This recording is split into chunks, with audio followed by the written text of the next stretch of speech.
प्रभु और उद्धारकर्ता प्रभु यीशु मसीह के नाम से अब सबको जय मसीह की। दानियेल अध्याय 6:12 से हम पढ़ते हैं। अतः वे राजा के पास जाकर उसकी राज्य आज्ञा के विषय में उससे कहने लगे, हे राजा, क्या तूने ऐसे आज्ञा पत्र पर हस्ताक्षर नहीं किया कि 30 दिन तक जो कोई तुझे छोड़ किसी मनुष्य या देवता से विनती करेगा वो सिंहों की बांध में डाल दिया जाएगा। राजा ने उत्तर दिया, हाँ, मादियों और पारसियों की अटल व्यवस्था के अनुसार ये बात स्थिर है। तब उन्होंने राजा से कहा, यहूदी बंदियों में से जो दानियेल है उसने, हे राजा, ना तो तेरी ओर कुछ ध्यान दिया और ना तेरा हस्ताक्षर किए हुए आज्ञा पत्र की ओर। वो दिन में 3 बार विनती किया करता है। बात सुनकर राजा बहुत उदास हुआ और दानियेल को बचाने के उपाय सोचने लगा और सूर्य का अस्त होने तक उसे बचाने के यत्न करता रहा।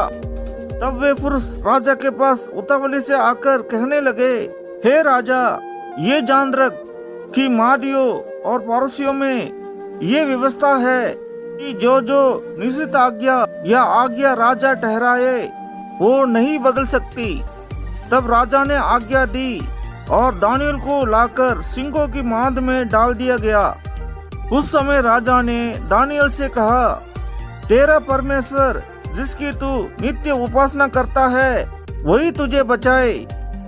तब एक पत्थर लाकर उस घड़े का मुंह पर रखा गया और राजा ने उस पर अपने अंगूठी से और अपने प्रधानों की अंगूठियों से मुहर लगा दी कि दानियेल के विषय में कुछ बदलना ना पाए।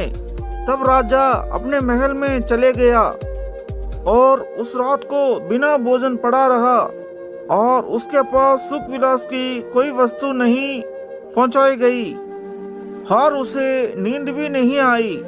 भोर को पड़ते ही राजा उठा और सिंहों की घड़े की ओर फुर्ती से चला गया।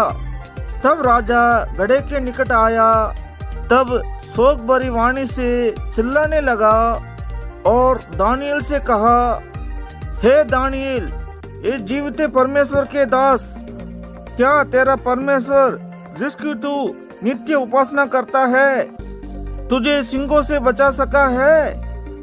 तब दानियेल ने राजा से कहा, हे राजा, तू युग युग जीवित रहे। मेरा परमेश्वर ने अपना दूध भेजकर सिंहों को मुंह को ऐसे बंद कर रखा कि उन्होंने मेरी कुछ भी हानि नहीं की। इसका कारण यह है कि मैं उसके सामने निर्दोष पाया गया और ये राजा, तेरा सम्मुख भी मैंने कोई भूल नहीं की। तब राजा ने बहुत आनंदित होकर दानियेल को घड़े में से निकालने की आज्ञा दी। अतः दानियेल घड़े में से निकाला गया और उस पर हानि का कोई चिन्ह ना पाया गया, क्योंकि वो अपने परमेश्वर पर विश्वास रखा था। तब राजा ने आज्ञा दी कि जिन पुरुषों ने दानियेल की चुगली खाई थी वे अपने अपने बाल बच्चों और स्त्रियों समेत लाकर सिंहों के घड़े में डाल दिया जाए और वे घड़े की बेंदी तक भी ना पहुँचे कि सिंहों ने उन पर चपट कर सब हड्डियों समेत उनको चबा डाला। तब तारा राजा ने सारे पृथ्वी के रहने वाले देश देश और जाति जाति के सब लोगों और भिन्न भिन्न भाषा बोलने वाले के पास ये लिखा, तुम्हारा बहुत कुशल हो। मैं ये आज्ञा देता हूँ कि जहाँ जहाँ मेरा राज्य का अधिकार है वहाँ के लोग दानियेल के परमेश्वर के सम्मुख कांपते और तरतराते रहें, क्योंकि जीवित और युगान युग तक रहने वाला परमेश्वर वही है। उसका राज्य अविनाशी और उसकी प्रभुता सदा स्थिर रहेगी। जिसने दानियेल को सिंहों से बचाया है वही बचाने और छुड़ाने वाला है और स्वर्ग में और पृथ्वी पर चिन्हों और चमत्कारों का प्रकट करने वाला है।